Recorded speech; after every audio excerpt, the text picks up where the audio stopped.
Hi hello ನಮಸ್ಕಾರ ಸ್ನೇಹಿತರೆ. ಕೊನೆಗೂ ಕೂಡ ಇಲ್ಲಿ ಸಾಕ್ಷಿ ಮುಂದೆ ಯುವಿ ಮತ್ತೆ ರಾಜು ಇಬ್ರು ಒಬ್ರೇ ಅಂತಕ್ಕಂಥ ಸತ್ಯ ಬಯಲಾಗ್ತದೆ. ಹಾಗಿದ್ರೆ ಏನಾಯ್ತು, ಏನು ಗೊತ್ತಾ, ಇದು ಎಲ್ಲವನ್ನ ಕೂಡ ತಿಳ್ಕೊಬೇಕು ಅಂದರೆ ಈಗಲೇ ನಮ್ಮ ಈ ಚಾನಲ್ನ ಸಬ್ಸ್ಕ್ರೈಬ್ ಮಾಡಿ, ಹಾಗೆ ಈ ಒಂದು ವಿಡಿಯೋವನ್ನು ಪೂರ್ತಿಯಾಗಿ ನೋಡೋದನ್ನು ಯಾವುದೇ ಕಾರಣಕ್ಕೂ ಕೂಡ ಮರಿಬೇಡಿ. ಇಲ್ಲಿ ಅಗ್ನಿಗೆ ಸಾಕ್ಷಿ ಆದಿತ್ಯ ಒಂದು ಸಂಕಟ ಏನು ಅನ್ನೋದನ್ನು ಅರ್ಥ ಮಾಡಿಸಿರ್ತಾರೆ. ನೀವು ಈ ರೀತಿ ಮಾಡಬಾರ್ದಿತ್ತು, ಖುಷಿಯಿಂದ ಸ್ವೀಟ್ ಮಾಡಿ ಹೀಗೆ ತಗೊಂಡು ಹೋಗಬೇಕು ಅಂತ ಹೇಳಿ ಆದಿತ್ಯ ಅಂದ್ಕೊಂಡಿದ್ಲು.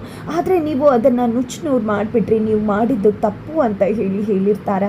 ಅದು ಅಗ್ನಿಗೂ ಕೂಡ ಅರ್ಥ ಆಗಿರುತ್ತೆ. ಹಾಗಾಗಿ ತನ್ನ ತಂಗಿಯ ಮುಖದಲ್ಲಿ ಖುಷಿ ನೋಡಬೇಕು ಅಂತ ಹೇಳಿ ಒಂದು ಸಿಂಪಲ್ ಆಗಿ ಒಂದು ಅರೇಂಜ್ಮೆಂಟ್ ಅನ್ನ ಮಾಡೋದ್ರ ಮುಖಾಂತರ ಆದಿತ್ಯನ ಟೆರೆಸ್ ಮೇಲೆ ಕರೆದಿದೆ. ಯುವಿಯನ್ನ ಕರೆಸೋದ್ರ ಮುಖಾಂತರ ಒಂದು ಬಿಗ್ ಸರ್ಪ್ರೈಸ್ ಅನ್ನ ಆದಿತ್ಯಕ್ಕೆ ಕೊಡ್ತಾರೆ. ಇದನ್ನ ನೋಡಿದ್ರೆ ಆದಿತ್ಯ ಖುಷಿ ಆಗ್ತಾಳೆ. ಇದಕ್ಕೆಲ್ಲ ಕಾರಣ ಅಗ್ನಿನೇ ಅನ್ನೋದು ಗೊತ್ತಾಗ್ತದಾಗೆ ಅಣ್ಣಂಗೂ ಕೂಡ ಥ್ಯಾಂಕ್ಸ್ ಹೇಳ್ತಾರೆ. ನಂತರ ಸಾರಿ ಪುಟ್ಟಿ, ನಂಗೆ ಅರ್ಥ ಆಗಿಲ್ಲ ನಿನ್ನ ಮನಸ್ಸಲ್ಲಿ ಎಷ್ಟು ನೋವಾಗಿದೆ ಅಂತ, ಬಟ್ ನಾನು ಆ ರೀತಿ ಮಾಡಬಾರ್ದಿತ್ತು. ನಂತರ ಗೊತ್ತಾಯ್ತು ನಿನ್ನ ಮನಸ್ಸಿಗೆ ತುಂಬ ಆಸೆ ಆಗಿದೆ ಅಂತ. ನಿನ್ಗೆ ಎಷ್ಟು ಆಸೆಯಿಂದ ಯುವಿಗೋಸ್ಕರ ಎಲ್ಲವನ್ನ ಕೂಡ ಮಾಡ್ಕೊಂಡು ಹೋಗ್ತದೆ, ಆದರೆ ಅದನ್ನು ನಾನು ಹಾಳು ಮಾಡಿಬಿಟ್ಟೆ, ದಯವಿಟ್ಟು ಕ್ಷಮಿಸ್ಬಿಡು ಅಂತ ಹೇಳಿ ಕೇಳ್ಕೊತಿದ್ದಾರೆ. ತದನಂತರ ಇಡೀ ಕುಟುಂಬ ಅಲ್ಲಿಗೆ ಬರುತ್ತೆ. ಎಲ್ಲರೂ ಕೂಡ ಯುವಿ ಜೊತೆ ಮಾತನಾಡ್ತಾರೆ. ಅದರ ನಡುವೆ ಇಲ್ಲೇ ಇರಬಹುದಲ್ಲ ಯುವಿ ನೀವು ಕೂಡ ಅಂತ ಹೇಳಿ ಅಗ್ನಿ ಹೇಳಿದಾಗ, ಖಂಡಿತ ಒಂದು ಪ್ರಾಜೆಕ್ಟ್ ಇದೆ, ಅದನ್ನು ಕಂಪ್ಲೀಟ್ ಮಾಡಿ ಬಂದ ನಂತರ ಇಲ್ಲೇ ಇರ್ತೀನಿ ಅಂತ ಹೇಳ್ತಾರೆ. ನಂತರ ಅದಿತಿ ಯುವಿಗೋಸ್ಕರ ಚಿಕ್ಕಮ್ಮನ ಸಹಾಯ ತಗೊಂಡು ಸ್ವೀಟ್ಸ್ ಎಲ್ಲವನ್ನ ಕೂಡ ಪ್ರಿಪೇರ್ ಮಾಡಿ ಇಲ್ಲಿ ಯುವಿಗೆ ಕೊಡ್ತಾಳೆ. ನಂತರ ಯುವಿ ಹೊರಡಬೇಕಾದ್ರೆ ನಾವೇ ನಿಮ್ಮನ್ನ ಡ್ರಾಪ್ ಮಾಡ್ತೀವಿ ಅಂತ ಹೇಳಿ ಅಗ್ನಿ ಹೇಳಿದಾಗ, ಬೇಡ ಬೇಡ ನಾನೇ ಕ್ಯಾಬ್ ಬುಕ್ ಮಾಡ್ಕೊಂಡು ಹೋಗ್ತೀನಿ ಅಂದಾಗ, ಕ್ಯಾಬಲ್ಲಿ ಹೋಗ್ತೀಯ ಅಂತ ಹೇಳಿ ಅದಿತಿ ಮತ್ತೆ ಅಗ್ನಿ ಕೇಳ್ತಾರೆ. ಆಗ ಇಲ್ಲಿ ಯುವಿ ಒಂದು ಮಾತನ್ನ ಹೇಳ್ತಾನೆ, ನೀವು ಯಾವಾಗಲೂ ಕೇಳ್ತೀರಲ್ವ ನಾನು ಯಾಕೆ ಇಲ್ಲಿ ಇರುವುದಿಲ್ಲ ಅಂತ, ಅದಕ್ಕೆ ಕಾರಣ ಏನು ಅಂತ ಗೊತ್ತಾಗಿದ್ದೇನೆ. ನಿಮಗೆ ನಾನು ಕ್ಯಾಬಲ್ಲಿ ಹೋಗೋದು ಇಷ್ಟ ಅಲ್ಲ, ನಿಮಗೆ ನಿಮ್ಮ ಸ್ಟ್ಯಾಂಡರ್ಡನ್ನು ಫಾಲೋ ಮಾಡಬೇಕಾಗುತ್ತೆ, ಬಟ್ ನನಗೆ ಅದು ಇಷ್ಟ ಆಗೋದಿಲ್ಲ, ಯಾಕಂದರೆ ನಾನೊಬ್ಬ ಮಿಡ್ಲ್ ಕ್ಲಾಸ್ ಫ್ಯಾಮಿಲಿಯಿಂದ ಬಂದಿರತಕ್ಕಂಥ ಹುಡುಗ ಅಂತ ಹೇಳ್ತಾರೆ. ಪರವಾಗಿಲ್ಲ, ಆ ರೀತಿ ಎಲ್ಲ ತಪ್ಪು ತಿಳ್ಕೊಬೇಡಿ, ನೀವು ಅಂದ್ಕೊಂಡಾಗೇನು ಅಲ್ಲ, ಸರಿ ಆಯಿತು ನೀವು ಕ್ಯಾಬಲ್ಲೇ ಹೋಗಿ ಅಂತ ಹೇಳಿ ಅದಿತಿ ಮತ್ತು ಅಗ್ನಿ ಇಬ್ಬರು ಕೂಡ ಹೇಳ್ತಾರೆ. ಸರಿ ಆಯಿತು ಅಂತ ಹೇಳಿ ಬಾಯ್ ಅಂತ ಹೇಳಿ ಅಲ್ಲಿಂದ ಯುವಿ ಹೊರಡ್ತಾರೆ. ಬಟ್ ಇದರ ನಡುವೆ ಒಂದು ಸಣ್ಣ ವಿಷಯನ ಅಬ್ಸರ್ವ್ ಮಾಡಬೇಕಾಗತ್ತೆ. ಯುವಿ ಮಾತನಾಡಬೇಕಾದ್ರೆಲ್ಲ ಅಲ್ಲಿರ್ತಕ್ಕಂಥ ಮಲ್ಲಿಕಾ ನಗ್ತಾ ಇದ್ರು.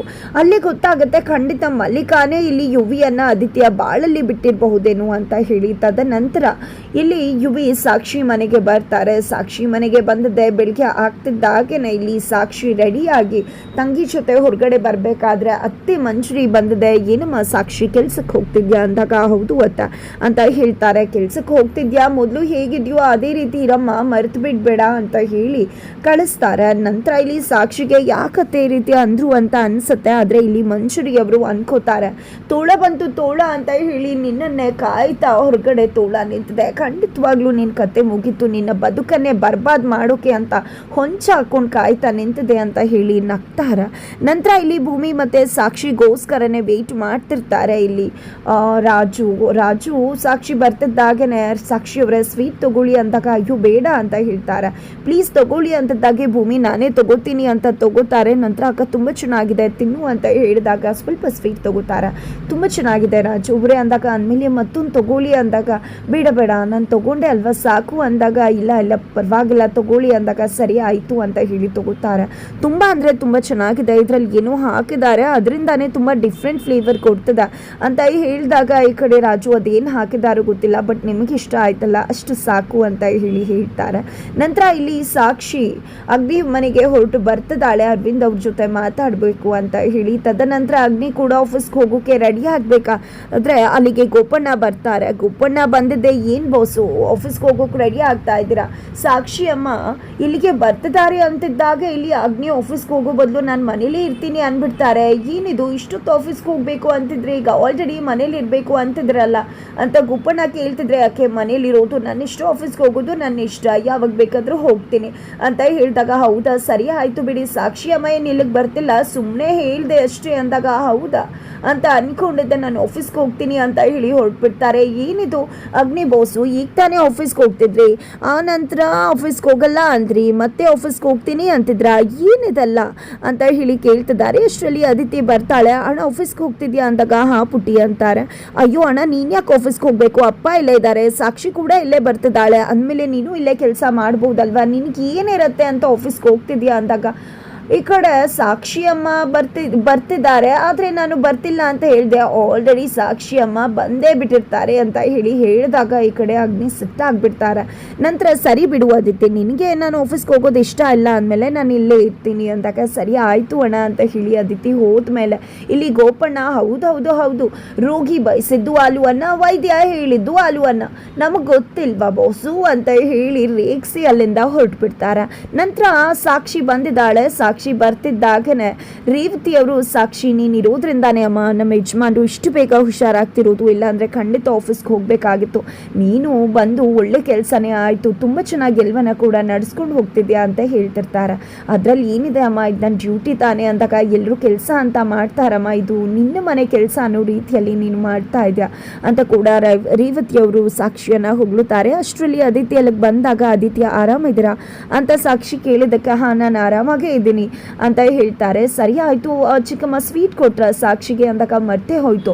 ತಗೊಮ್ಮ ಸ್ವೀಟು ಅಂದಾಗ, ಈ ಸ್ವೀಟನ್ನ ನಾನೇ ಮಾಡಿದ್ದು, ಆದರೆ ಚಿಕ್ಕಮ್ಮ ಹೆಲ್ಪ್ ಮಾಡಿದ್ದಾರೆ, ಇದು ಚಿಕ್ಕಮ್ಮನ ರೆಸಿಪಿ ಆಯಿತಾ, ಹೇಗಿದೆ ಅಂತ ತಿಂದು ನೋಡಿ ಅಂತ ಅದಿತಿ ಹೇಳಿದಾಗ, ಇಲ್ಲ ನಾನು ಬೆಳಗ್ಗೆ ತಾನೇ ಸ್ವೀಟ್ ತಿನ್ಕೊಂಡು ಬಂದಿದ್ದೀನಿ, ಬೇಡ ಅಂತಾರೆ. ಇಲ್ಲ ನೀವು ತಿನ್ನಲೇಬೇಕು, ತಗೊಳ್ಳಿ ಅಂತ ಹೇಳಿ ಫೋರ್ಸ್ ಮಾಡಿದಾಗ ಸಾಕ್ಷಿ ಸ್ವೀಟ್ ತಿಂತಾಳೆ. ತಿಂತಿದ್ದಾಗಲೇ ಅನ್ನಿಸ್ಬಿಡುತ್ತೆ, ಇದು ರಾಜು ಬೆಳಗ್ಗೆ ಕೊಟ್ಟಿದ್ದ ಸ್ವೀಟ್ ಥರನೇ ಇದೆಯಲ್ಲ, ಹೇಗಿತ್ತು ಸಾಧ್ಯ ಅಂತ.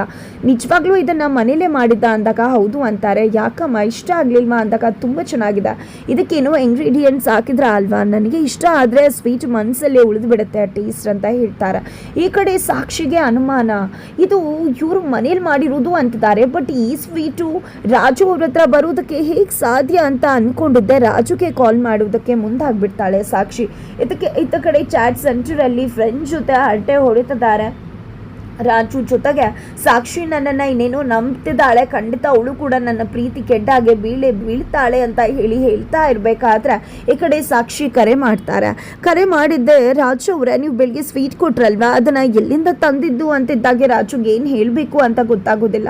ಅಷ್ಟರಲ್ಲಿ ಅಲ್ಲಿ ಅದಿತಿ ಬಂದು ಕರ್ಕೊಂಡು ಹೋಗ್ಬಿಡ್ತಾಳೆ ಸಾಕ್ಷಿಯನ್ನು. ಹಾಗಾಗಿ ಇಲ್ಲಿ ರಾಜು ಸೇಫ್ ಆಗ್ತಾರೆ. ನಂತರ ಇಲ್ಲಿ ಫ್ರೆಂಡ್ ಯಾಕೆ ಕಾಲ್ ಮಾಡಿದ್ದು ಅಂದಾಗ ಸ್ವೀಟನ್ನು ಅದಿತಿ ಕೊಟ್ಟಿದ್ದು, ಅದನ್ನು ನಾನು ಸಾಕ್ಷಿ ಕೊಟ್ಟಿದ್ದೆ, ಯಾಕೋ ಗೊತ್ತಿಲ್ಲ, ಅದನ್ನು ತುಂಬ ಚೆನ್ನಾಗಿದೆ ಅಂತ ತಿಂದರು, ಬಟ್ ಇವಾಗ ಎಲ್ಲಿಂದ ತಂದಿದ್ದು ಅಂತ ಕೇಳ್ತಿದ್ದಾರೆ ಅಂತಿದ್ದ ಹಾಗೇನೆ, ಅಯ್ಯೋ ನಿಜ ಹೇಳ, ಅದನ್ನು ಎಲ್ಲಿಂದ ತಂದಿರೋದು ಅಂತ ತಿಳ್ಕೊಳ್ಳೋ ಕುತೂಹಲ ಅಲ್ಲ ಇರೋದು ಸಾಕ್ಷಿಗೆ. ನಿನ್ನ ಜೊತೆ ಮಾತಾಡೋಕೆ ಅದೊಂದು ನೆಪ ಅಷ್ಟೇ, ಆಕೆ ಕೂಡ ನಿನ್ನ ಪ್ರೀತಿ ಪಾಶಕ್ಕೆ ಬಿದ್ದಿದ್ದಾರೆ ಅಂದಾಗ ಖಂಡಿತವಾಗ್ಲೂ ನೀನು ಹೇಳ್ತಿರೋದು ನಿಜ. ಆದ್ರಂತೂ ನನ್ನಷ್ಟು ಖುಷಿ ಪಡೋ ವ್ಯಕ್ತಿ ಮತ್ತೊಬ್ಬ ಇಲ್ಲ, ನನಗೆ ಗೊತ್ತಿತ್ತು ಸಾಕ್ಷಿ ಬಿದ್ದೆ ಬೀಳ್ತಾಳೆ ಅಂತ ಹೇಳಿ ಅನ್ಕೋತಿದ್ದಾರೆ. ಬಟ್ ಇಲ್ಲಿ ಸಾಕ್ಷಿಗೆ ಯುವಿ ಮತ್ತು ರಾಜು ಇಬ್ರು ಒಬ್ಬರೇ ಇರ್ಬೋದಾ, ಅದಿತಿ ಕೊಟ್ಟಿರೋ ಸ್ವೀಟು ಅಲ್ಲಿ ರಾಜು ಹತ್ರ ಇದೆ ಅಂದರೆ ಹೇಗೆ ಅಂತ ಹೇಳಿ ತಿಳ್ಕೊಂಡಿದ್ದೆ. ಮೊದಲು ಅದರಿಂದ ಇರೋ ಸಖ್ಯ ಏನು ಅನ್ನೋದನ್ನು ಪತ್ತೆ ಹಚ್ಚಲಿಕ್ಕೆ ಅಂತ ಮುಂದಾಗ್ತಿದ್ದಾರೆ. ಹಾಗಿದ್ರೆ ಮುಂದೇನಾಗತ್ತೆ ತಿಳ್ಕೋಬೇಕು ಅಂದರೆ ಮುಂದಿನ ವಿಡಿಯೋಗೆ ವೆಯ್ಟ್ ಮಾಡೋದನ್ನು ಮರಿ.